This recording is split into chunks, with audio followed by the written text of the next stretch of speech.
This message is a presentation of Pinnacle Baptist Church and the preaching ministry of Pastor Ray McBarry. Other messages like this are available online at pinnaclebaptist.com. The church is located at 2517 High Falls Road in Griffin, Georgia. If you're in the area, we would love for you to visit us this Sunday. Now, here's today's message. All right. Well, tonight we are in the dispensation of promise, and we're going to begin tonight with just a little bit of review. This will hopefully make it permanent. I know I had a music theory class when I was in Bible college, and the teacher said he changed that old phrase, practice makes perfect. He said, no, practice makes permanent. And so hopefully that's what we're doing by rehearsing these things, going over them again and again, is making them permanent in our minds and in our hearts, so that when we're studying our Bibles on our own or in church and we come across something, these things will all come back to us. And the more you know about your Bible, the more rich and fulfilling it is anytime you study the Bible, whether it's by yourself or in a church setting.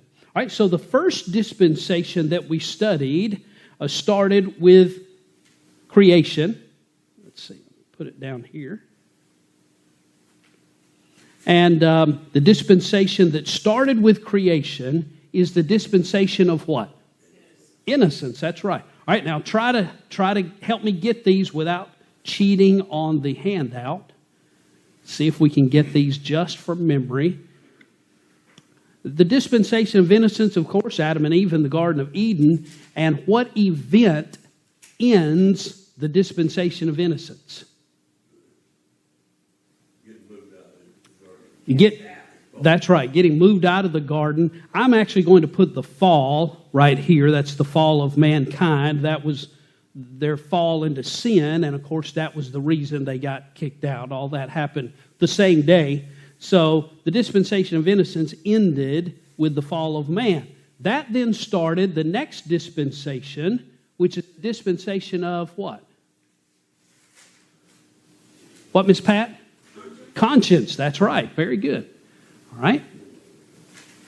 If I can fit it in here on the whiteboard, I didn't give myself a lot of room. The dispensation of conscience. And it extended from the fall of mankind all the way up until man became so wicked, God had to judge mankind. And what was the judgment that ended the age of conscience? The flood, that's right. All right, so that ends the age of conscience.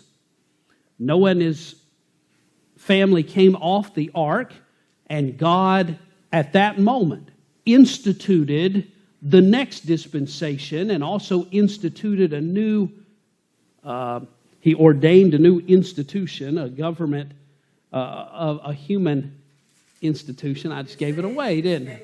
The teacher just gave it away. That's not very good. So the third one is human government.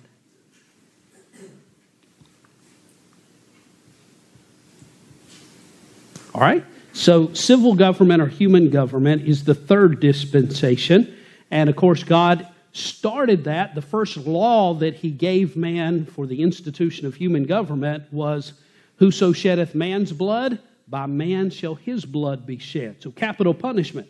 Notice, however, that capital punishment started before God ever gave Moses the law later on in the Old Testament. Capital punishment has been around since the flood. And some people today try to argue that no, the capital punishment was part of the Old Testament law. Therefore, since we're not under law, we're under grace today, there shouldn't be capital punishment today. That's not valid at all. Capital punishment was instituted by God before the law was instituted. It's a law unto itself, and it's instituted by God because man is created in the image of God. So the taking of an innocent human life is marring God's creation that's in His image, and only God has the authority to take that. All right, so that period, that dispensation of human government continued after the flood up until what event? When God had to again judge mankind because mankind was trying to lift mankind up above God. The Tower of Babel, that's right. So I'll put tower here. You know which tower we're talking about. And God confounded the languages so that mankind couldn't all communicate with each other. They couldn't get along. And as a result, they did what God had told them to do in the beginning, that is to multiply and, of course, scatter abroad upon the face of all the earth. That then brings us to the dispensation we're going to study tonight, and that is the dispensation of promise. Before we actually delve into the dispensation of promise, though, I thought it might be beneficial if we give some rounded off numbers for some dates on the timeline up here so that we all have a general understanding of about what time frame we're looking at with each of these major events we've discussed. The events that are up here are the ones that I'm basically going to key in on. Keep in mind, all of these are before the birth of Christ, so all of these are BC dates. That means the farther back you go, the bigger the number's going to get. The closer we get to the birth of Christ, the smaller the number gets until we get to 0, which is the year of the birth of Christ. So we'll start here with creation. Does anyone know the approximate date that is ascribed for the date of creation based upon those efforts to take the genealogy of the Old Testament and add them up and find out approximately what date was creation? About like 6,000 years ago.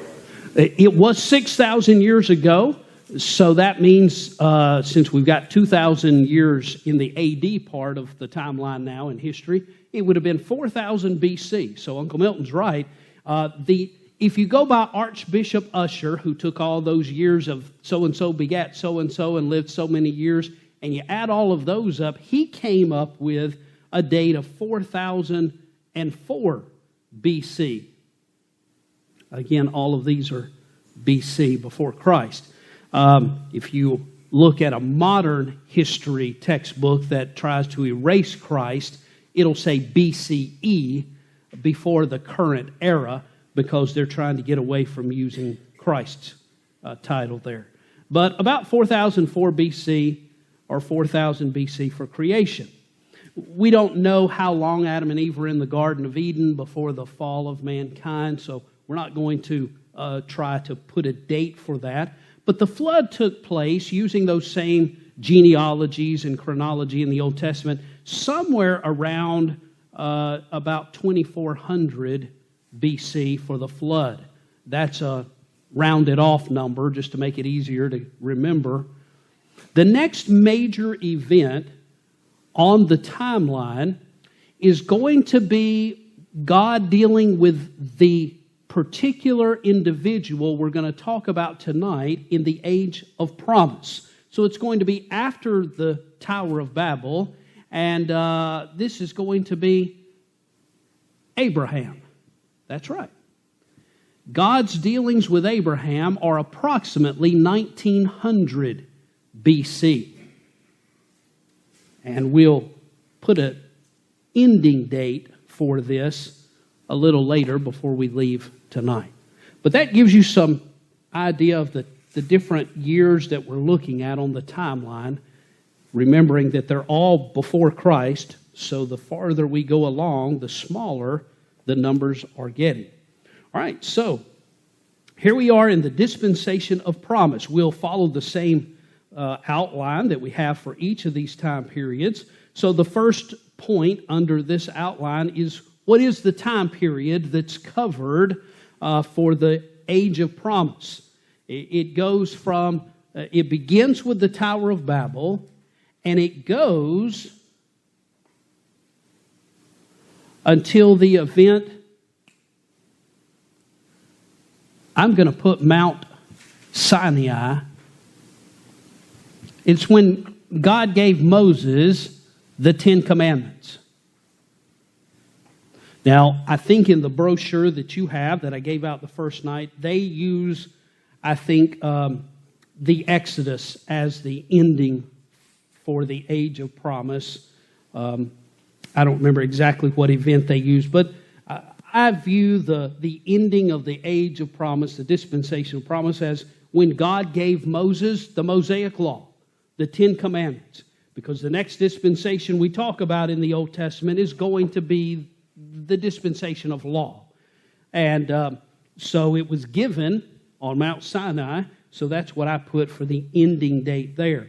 In fact, I'll go ahead and tell you the approximate date for Moses and God working through Moses is going to be about 1500 BC. These are, again, just very approximate dates, but it's going to be about 400 years after Abraham, give or take a little bit. So the time period, the Tower of Babel, to the giving of the law at Mount Sinai.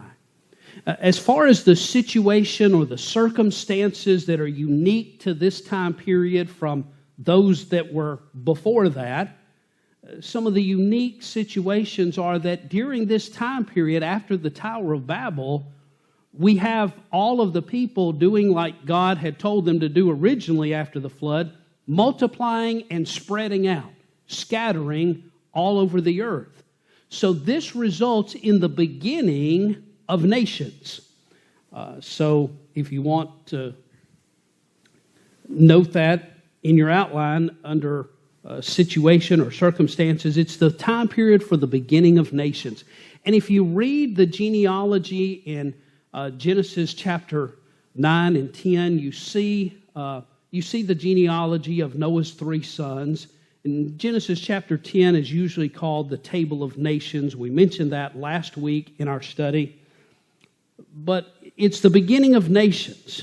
And really, the nations all had their beginnings from families, individual families that grew and grew and grew until they grew into nations. Let's give a few examples here.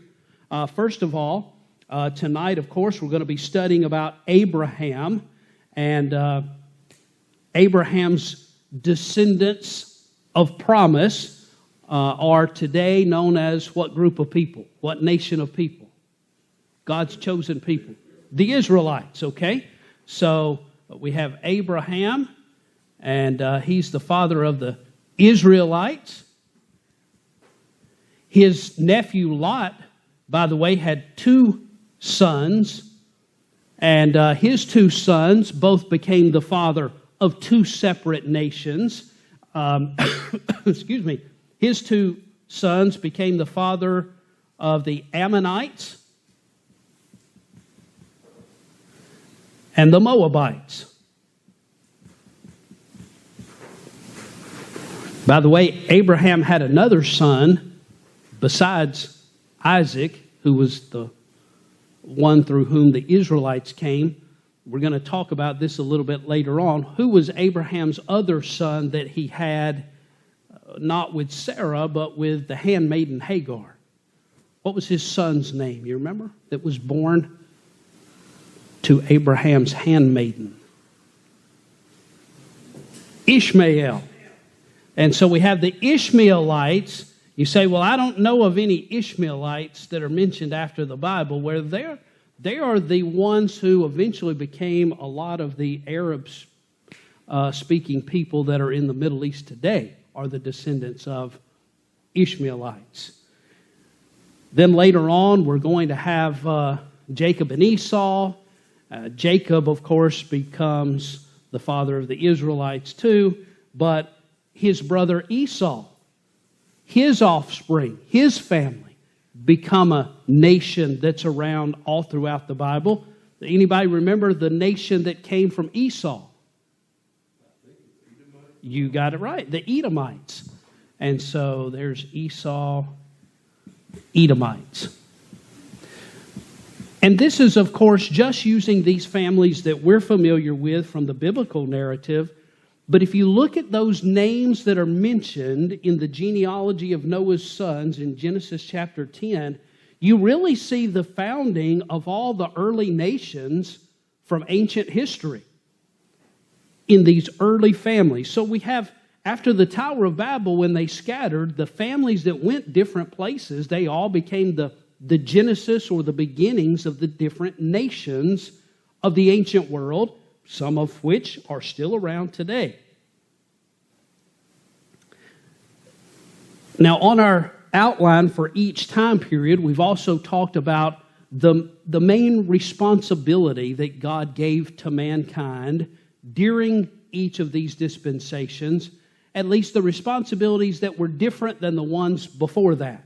Now, during the dispensation of promise, mankind is still supposed to be offering animal sacrifices, a blood sacrifice, as a demonstration of their faith. That's still the same. They're still supposed to be living by their conscience that God gave them. But with the dispensation of promise, God gives mankind a new responsibility, at least those who are part of the family of Abraham. And that new responsibility is to dwell in the land. D-W-E-L, dwell in the land. What land was Abraham supposed to dwell in? The land of Canaan, that's right. We call it the Promised Land, Canaan. The Romans called it Palestine, named after the Philistines who had lived there for hundreds of years. They were supposed to dwell in the land. And we're going to see that tonight when we look at what God told Abraham to do. But one of the things he told him to do was to dwell in the land that I've given to you. And so we're going to see throughout the age of promise that as long as Abraham and his family are doing what God said to do and staying in the land God told them to live in, God's going to take care of them. And even when they mess up, He's going to take care of them as long as they're in the land.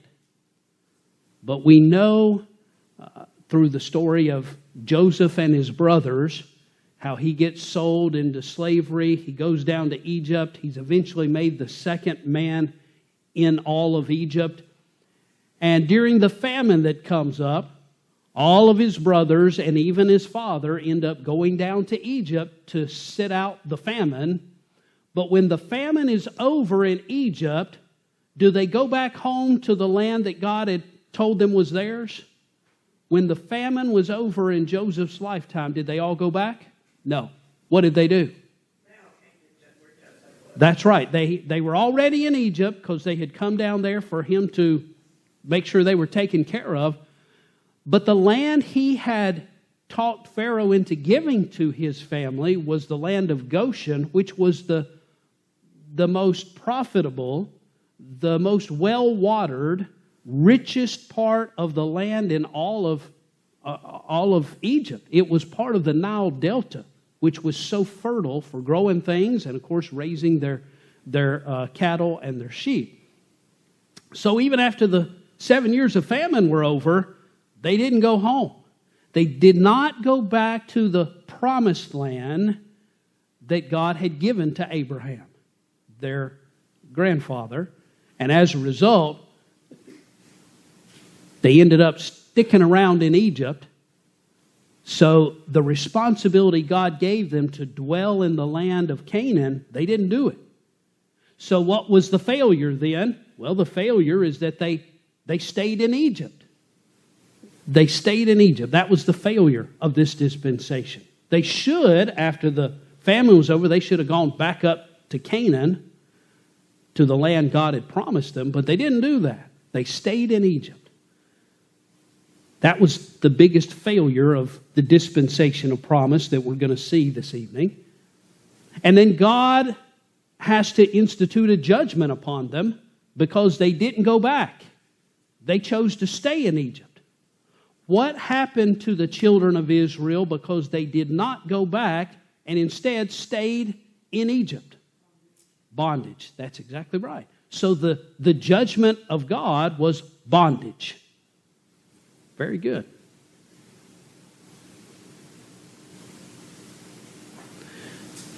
And then the Bible tells us that they were there in Egypt for how many years? You got it. 400 years, that's right, 400 years. There's some dispute even among literal Bible scholars like we are as to when the 400 years starts and stops on the timeline, what God included in that, and so forth. We won't go into all of that tonight. That's beyond our reason for talking about it tonight. But they were there in Egypt for about 400 years, when in all honesty, I think you could say 7 years max is how long they should have been there in Egypt, and then they should have gone back to the land that God had promised to them. The place where God told them was supposed to be theirs. And so they ended up going back, but it ended up being 400 years or so later. The grace that God extended to them at the end of their judgment, we've said each week that at the end of each dispensation, when God judges mankind, He doesn't leave man without hope, but instead He does something to give man hope again. And He bestows grace, something that mankind didn't deserve, but God does it for us anyway to bail us out and give us a second chance or a third chance. The grace. What is it that God did at the end of the bondage to extend grace to the Israelites? That's exactly right.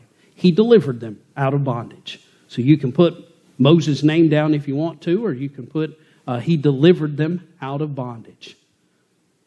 They certainly saw that as the grace of God at that time, and that's exactly what it was. God delivering them by His grace.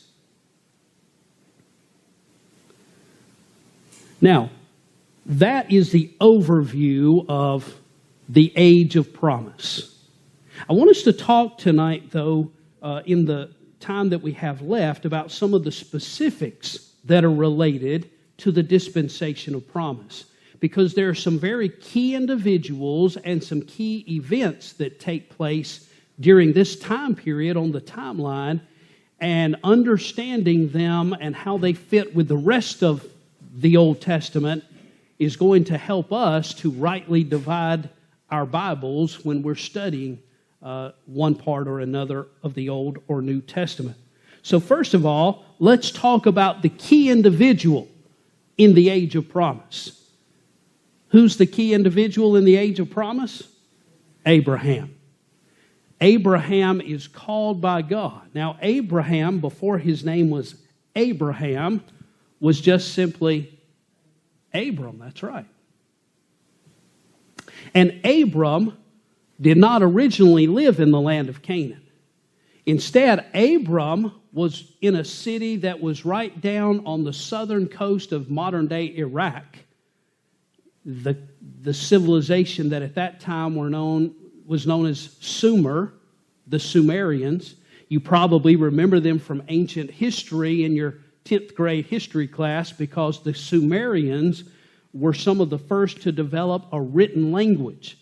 Anybody remember the language, the written language of the Sumerians? What was it called? The Egyptians had hieroglyphics. What did the Sumerians have? They had clay tablets, and they would use a wedge-shaped stylus, something kind of like a pencil, to make markings into those clay tablets. And then when the clay tablets would dry and harden, that was their written record of whatever they were writing. You got it right. Uncle Milton gets the gold star tonight. Cuneiform.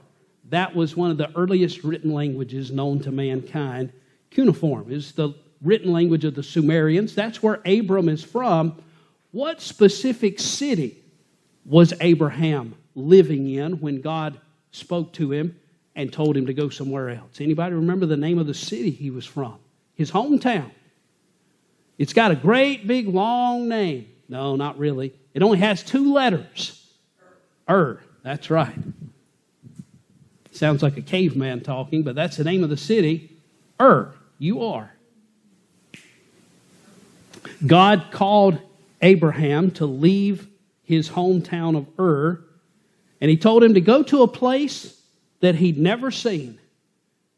And God said, I'm sure Abraham was probably thinking, well, Lord, how am I going to know when I get there because I've never been before? And the Lord said something along the lines of, you just go and I'll let you know when you're there.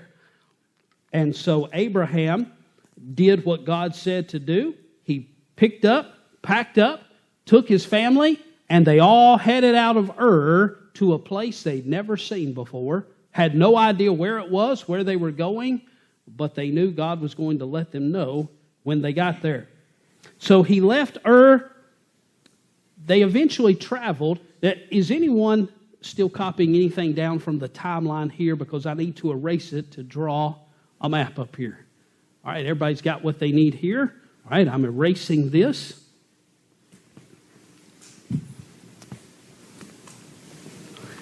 And I'm going to draw the preacher's map that you've seen hundreds of times before, just to give us an idea. Whoops, I erased your smiley face from up here.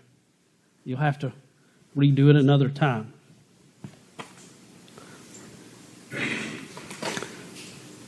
All right, here's the Mediterranean coast. Here's Egypt down here.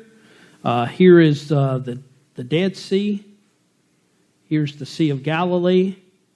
What's this river between them? The Jordan River. Over to the east is what we call the Fertile Crescent, Mesopotamia, land between the rivers. Here's the Persian Gulf. And then here are the two rivers that flow out of that. All right? There are two rivers here. What are the two rivers' names? That's right, the Tigris and the Euphrates. The city of Ur was right down here. This was his hometown. When God called Abraham, he and his family packed up and took off.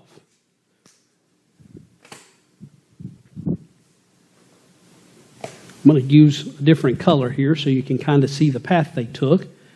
They started up here through Mesopotamia, and they got to a place right here, and the people that were with Abraham, they're all family members. Abraham, what was his wife's name? Yes, Sarah. Her name his name at this point is still Abram. Her name, before God changed it to Sarah, was Sarai, which is close, similar, at least similar in spelling. He also had his brother with them. Abraham's brother's name was Haran, Haran. Haran's son was with them. Lot, that's right, Abraham's nephew. They also had Abraham's father going along with them. He was an older man at the time already. His name was Terah, Terah. Some preachers pronounce it Terah. But you had the three of them, then you had Abram and Sarai. All right? So they've left Ur, they're traveling. They don't know where God's leading them, but they're just trying to follow the direction that Abram feels like God's leading him. They get up here, and when they get up here, Abraham's brother dies. They named this place where they had stopped, they named it after his brother, Haran. This is a place we're going to see again in the Old Testament later on, because when Jacob goes running away from Esau because Esau's out to kill him for getting the birthright, Jacob flees back to Haran because some of their family still lived there at that time. Who is it Jacob goes back to and lives with for 14 years, actually 20 years? That's right, Uncle Laban. TR had it too. Uncle Laban. And so he lives back there. So that's where Abraham's brother died. Their father, Terah, he also passes away while they're there. So they must have been there for some amount of time. We don't know how long. But then, of course, they continued on their journey until they reached the Promised Land, the land of Canaan, the place that God had told them. Along the way, Abraham and Sarah end up going down to Egypt, coming back. But that's basically the route that was taken there. But God told them to go. Along the way, in the book of Genesis, you'll read about some other things that happened in the life of Abram that we don't have time to tell the whole story about, but just to mention them so you'll recall them perhaps. Abraham's nephew Lot ended up being kidnapped along with his family and all of his flocks and cattle. Were kidnapped by 4 kings from Mesopotamia, this area over here, that came down and invaded the land of Canaan. Abraham got together all his servants and got together with the kings of some of the cities here in Canaan and said, let's go get our kinfolk that have been kidnapped and all their stuff and bring them back. So Abraham led the battle against the 4 kings of Mesopotamia. They won the battle. He rescued Lot and all of his stuff and brought it back. And after the battle was over, Abraham returned to a city right down here in the land of Canaan, the city of Salem. Now, you and I know this city because today it's still around, but it's not called Salem. What, TR?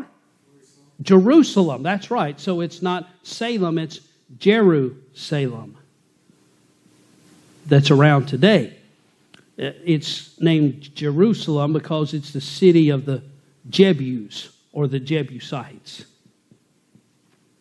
But it was around in that day, occupied by the Jebusites, and when Abram won the victory, he went, and the Bible says he gave tithes. What does the word tithe mean? 10%. 10% of the spoils that he recovered back with Lot, he gave those tithes to the priest of Salem. Does anybody know the name of this man who was called the priest of Salem, TR? Melchizedek. TR, you get the gold star too tonight. We're giving out those left and right tonight. Melchizedek, not a name you need to know unless you just want to study it more, because we don't have time to go into it tonight. But when you read the story, it seems pretty apparent that this Melchizedek was actually a pre-incarnate appearance of Jesus before Jesus was ever born in Bethlehem. Fellas, you need to sit back in your pews. Sit back in your pews. Thank you. So that's part of the story of Abram as well. God, of course, changes his name to Abraham. He changes Sarai's name to Sarah. By the way, there's a little bit of a story there in the name change for her. Her name before the change was Sarai, which means contentious. Ladies, how would you like to be known as contentious? That was what her name meant, contentious. But God changed her name from Sarai to Sarah, and the name Sarah means princess. So God changed her name from contentious to princess. That's quite a promotion, any way you look at it. Of course, God told Abraham and Sarah they were going to have a child. And God was going to bless that child. Sarah, however, said to Abraham, listen, you're 100 years old, and I'm 90 years old. How in the world are we going to have a baby? She had been barren her entire life, unable to have children, and now God is telling her that she's going to have a child when she's 90 years old. Ladies, think about that. And she said, Abram, here's my handmaid, Hagar. You take her, marry her, and have a child with her so that you can continue on with what God's told you to do. That was not God's plan, though, but they did end up having a child. That was Ishmael, who became, the Bible says that he and his descendants would be wild men. And you look at the Arab world today, that's a pretty good description, I think, from our standpoint of a lot of the Arabs over there today that are descendants of the Ishmaelites. Then you know the story of how Lot separated from Abraham, the story of Sodom and Gomorrah. You know all of that from the life of Abraham. Then Abraham and Sarah did have that child that God had promised, Isaac. You know the story of how God told Abraham to go and offer his only son Isaac as a sacrifice. They went up on Mount Moriah. Abraham was going to actually offer his son as a sacrifice, believing that God could even raise him from the dead if he did that. But of course, God stayed his hand at just the last moment, and Isaac becomes the next in the line of what we call the patriarchs. The patriarchs are those fathers of Israel. When you hear a preacher refer to the patriarchs of Israel, he's talking about Abraham, his son Isaac, and his son Jacob. Now, Isaac had two sons, Jacob and Esau, but as you know, Jacob got the birthright. He deceived his father to get it, but he got it. So he's the one that we remember in the line of promise here. Those are the patriarchs of Israel. Then God changed Jacob's name to what? God changed Jacob's name to Israel. That's right. So who was Israel? Well, that's Jacob. So the sons of Jacob become the tribes of Israel. He then had 12 sons, and they become the 12 tribes of Israel. So these are the patriarchs of Israel: Abraham, Isaac, Jacob, and the 12 sons of Jacob. When you hear about the patriarchs of old, that's who we're talking about. All right. Before we finish tonight, the last 15 minutes or so that we have, I want us to look at what the Scripture says about the covenant that God made with Abraham. And so if you have your Bibles, and I hope you do, would you turn to Genesis chapter number 12 with me? Genesis chapter number 12. We're going to read the first 3 verses of Genesis 12. Here's what it says. Now the Lord had said unto Abram, Get thee out of thy country, and from thy kindred, and from thy father's house, unto a land that I will show thee. And I will make of thee a great nation, and I will bless thee, and make thy name great, and thou shalt be a blessing. And I will bless them that bless thee, and curse him that curseth thee, and in thee shall all families of the earth be blessed. These 3 verses are what we call the Abrahamic covenant. All right, I'm actually going to erase the map. Anybody else need something off the map here? All right, here it goes. So let's talk for these last few minutes about what was included in the Abrahamic covenant.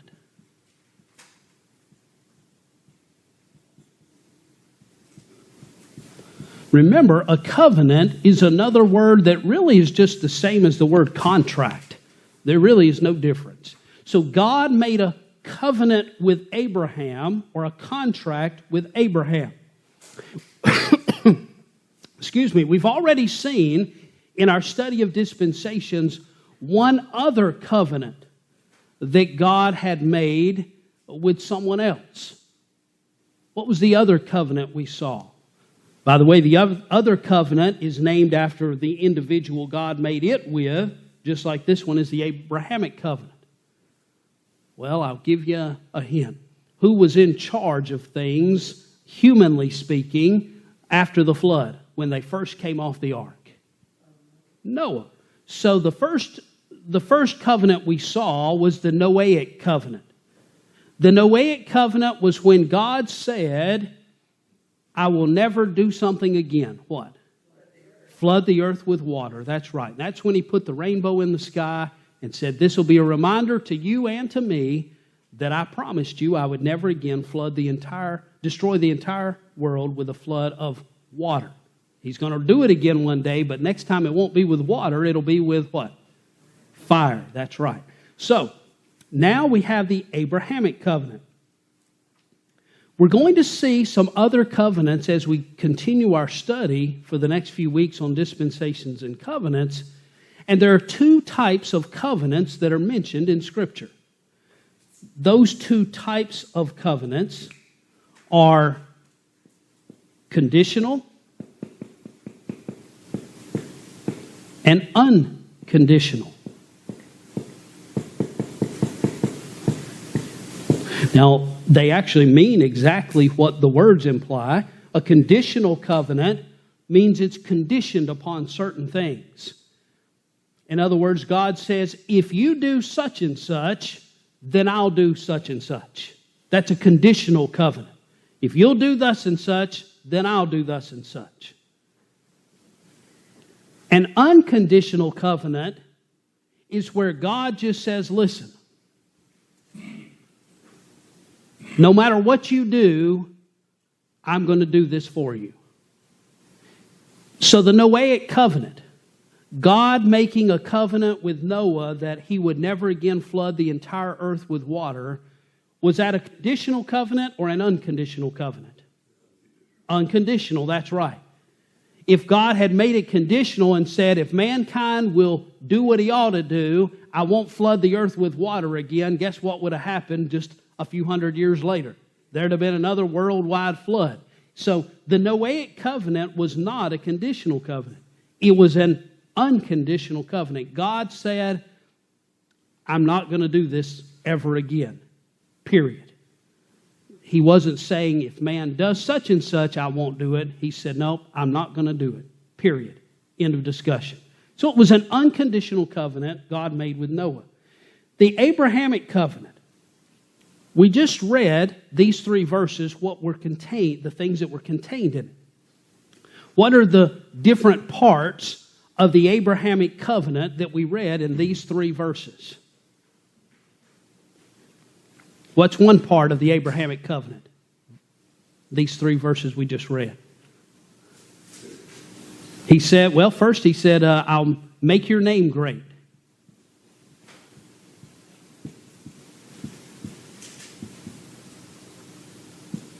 What else did he say he was going to do?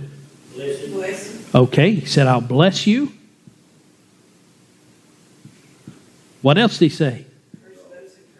Okay, he said, I'll bless those that bless you and curse those that curse you.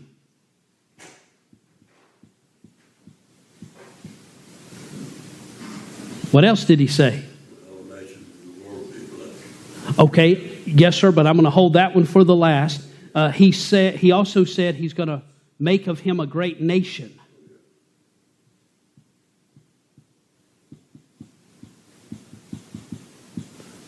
And then, last of all, like Uncle Milton said, he also told Abraham that through him would all the families of the earth be blessed.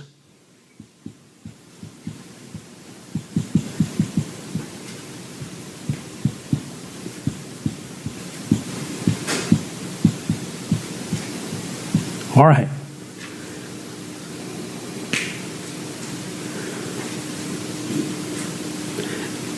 As part of this, he also told him he was going to give him a place to live. But I'm not going to, you can include that if you want to, under the Abrahamic covenant, but I'm going to keep it separate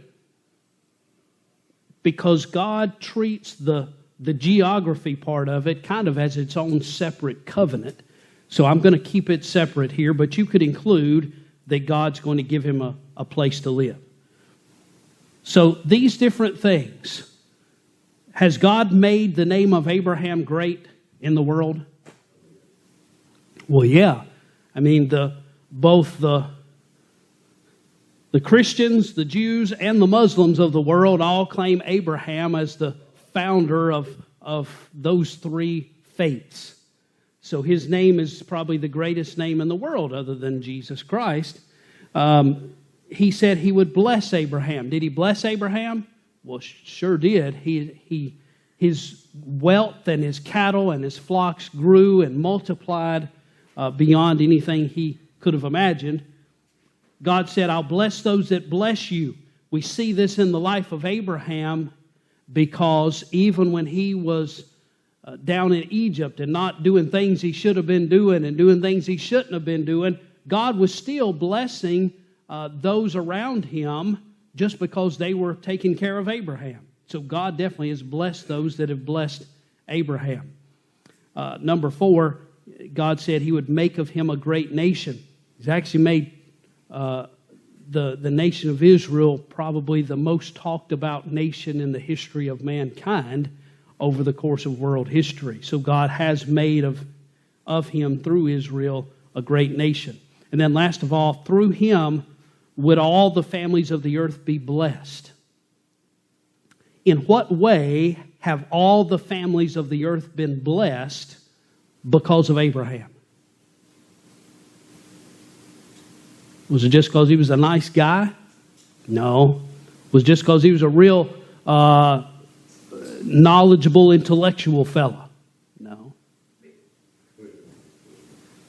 No, I probably know that. Because we can found that with having Jesus. You got it exactly right. That's exactly right, Miss Barbara. Through him came the Messiah. And it is through the Messiah that all of us can have salvation and access to God. So through him would all the families of the earth be blessed. Now the Abrahamic covenant, God said, these are the things I'm going to do for you, Abraham. God did not say, if you will obey me and do what I tell you to do all the time, I'm going to do these things for you. No. If you read the life of Abraham after this, you'll see Abraham got into lots of trouble, doing things he shouldn't have done on multiple occasions, big things, and yet God still kept all of these promises in spite of Abraham. Not because of Abraham, but in spite of Abraham. So the Abrahamic covenant is not a conditional covenant. It's an unconditional covenant. And it had to be an unconditional covenant. Why? Well, all of these are important, but this last one most of all.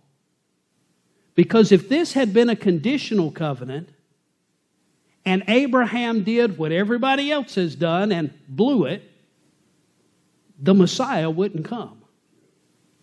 This had to be an unconditional covenant so that the Messiah could come to redeem all of mankind. Aren't you grateful that God didn't make this covenant a conditional covenant? Conditioned on what Abraham did, or what you did, or what I did. We ought to all be grateful that this was not a conditional covenant, but an unconditional covenant. God said, Abraham, this is what I'm going to do for you. In conjunction with the Abrahamic covenant, God also included that territory, that land that you and I know as Israel, or the Promised Land, the land of Canaan. But he made it's kind of a separate covenant, so I'm going to include it as a separate covenant. And the way it's usually referred to in most books, if you're studying the Bible, is the Palestinian covenant, talking about the land of Palestine. That's what it was called in Jesus' day. Now, the Abrahamic covenant is recorded for us in Genesis chapter 12. In Genesis chapter 15, God goes back and promises Abraham again the same thing that he already promised in chapter 12. But if you'll turn in your Bible to Genesis chapter 17 as we finish tonight, you'll see the Palestinian covenant, the promise from God for a particular piece of land.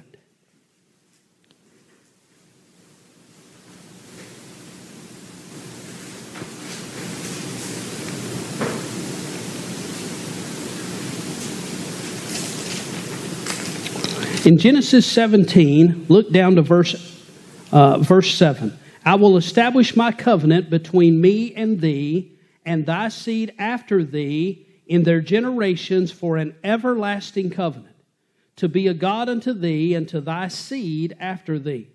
And I will give unto thee and to thy seed after thee the land wherein thou art a stranger, all the land of Canaan, for an everlasting possession, and I will be their God.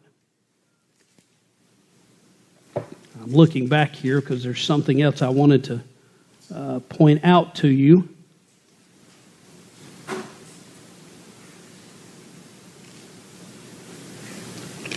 If you'll go back to Genesis chapter 15, when he reconfirms the Abrahamic covenant, he describes the land he was going to include. And it's not just the land that the modern state of Israel has, by the way. Wait till you hear the borders of this land. Chapter 15, verse 18. In the same day the Lord made a covenant with Abraham, saying, Unto thy seed have I given this land. He was standing in the promised land, by the way, when this happened. From the river of Egypt unto the great river, the river Euphrates. That's a lot of land. Today, the state of Israel on the map politically contains that portion of land that is, well, it's between the Mediterranean and the Jordan River. That's pretty much all that Israel controls.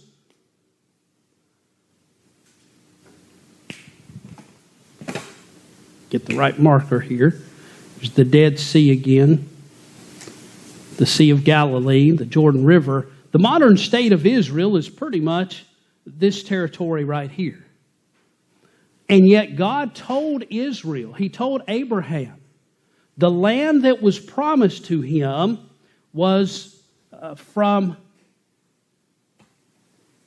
the Nile River down here in Egypt all the way to the Euphrates. So all of this land from the Nile to the Euphrates belongs to the seed of Abraham. Even under the height of the kingdom of Israel, under David and Solomon, the kingdom of Israel never included all of this territory. And yet God promised it to the descendants of Abraham as part of the covenant He made with Abraham. Does God ever break His promises? No. If God promised the descendants of Abraham were going to inherit all of this territory, you can mark it down. There's a day coming in the history books that hasn't gotten here yet when all of Israel, its borders, will extend all the way from the mountains up here in Lebanon, all the way to the mighty Euphrates River, all that they have today, and all the way over to the Nile River, the river of Egypt. I strongly suspect that day is not going to be until the millennium, after the tribulation is over and the millennial reign of Christ. I think that's probably when it's going to happen. Jesus is going to be seated here on the throne of David in Jerusalem, and He's going to give Israel all the territory that He promised the descendants of Abraham way back here at the Abrahamic covenant. So the modern day state of Israel is nowhere close to being all that God promised them. There's one last thing we didn't talk about that I want to say in closing. I know this is my second time closing tonight, but that's what preachers do, right? And that is, I want to answer a question before we move on to next week. How was Abraham saved? Did Abraham get saved by doing something? How did he get saved? Well, the short answer is Abraham got saved the same way you and I get saved, by faith. His faith is what saved him. But you're going to hear people that are going to tell you constantly, people in the Old Testament got saved by keeping the law. Or in this case, in Abraham's case, by doing what God told him to do, which we didn't have time to read in chapter 15, and that is through keeping the practice of circumcision that God commanded Abraham and all of his male offspring to follow. In the book of Romans, those of you that are in our adult Sunday school class, we're going to cover this when we get to Romans chapter 4. Paul asks the question of the readers, when was Abraham saved? Was it when he was circumcised or before he was circumcised? What a lot of Christians think and what some preachers preach is that it was his act of circumcision that caused him to be saved. It was his work of circumcision that caused God to save him. Folks, that's not the case, because Paul says it wasn't in circumcision that he was saved, it was before circumcision. Paul said it was his faith that saved him, and then he got circumcised. Now that's the short version. If you're in our adult Sunday school class in the book of Romans, we're going to see it, as we go through it in more detail. But he got saved the same way you and I got saved. I say that for this reason. As we study all the different dispensations, keep in mind, God's plan of salvation has always been the same from the very beginning. Man is saved by God's grace through faith in every single time period. So it wasn't Adam and Eve offering animal sacrifices that saved them. It wasn't Abraham getting circumcised that saved him. It was their faith that saved them. The circumcision was just an act of obedience that showed the faith he had in his heart. By the way, it's the same with baptism today. Baptism doesn't save anyone. That is water baptism. But water baptism shows the faith that's already in our heart. I have a good preacher friend that disagrees with me on this. He said, no, the person isn't actually saved until they step down in the baptistry and get wet. I said, well, wait a minute. Paul said it was Abraham's faith that saved him before the act of circumcision. He was already saved. It was his faith that saved him. I said, you believe we're saved by grace through faith? He said, yeah, I believe that. I said, well, then the person that gets baptized, they're saved before their toe ever touches the water there in the baptistry, because it was their faith that saved them in the first place. The waters of the baptismal pool is simply an act of obedience that demonstrates the faith that's in our heart.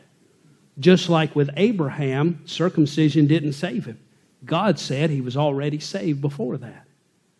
But because he did have faith, he should be obedient to God and practice circumcision. When you and I get saved, because we do have faith in God, we ought to be obedient, and we should follow him in believer's baptism. So that's the only thing I wanted to make sure we all understand, is that in every dispensation, people were saved the same way you and I are saved today, by God's grace through faith. All right, we covered a lot of ground tonight, but we got all the way through the dispensation of promise. That brings us up to the end of the 400 years in Egypt. It brings us up to the point that Israel is camped out at the foot of Mount Sinai. There's thunderings and lightnings up above. The top of the mountain becomes black.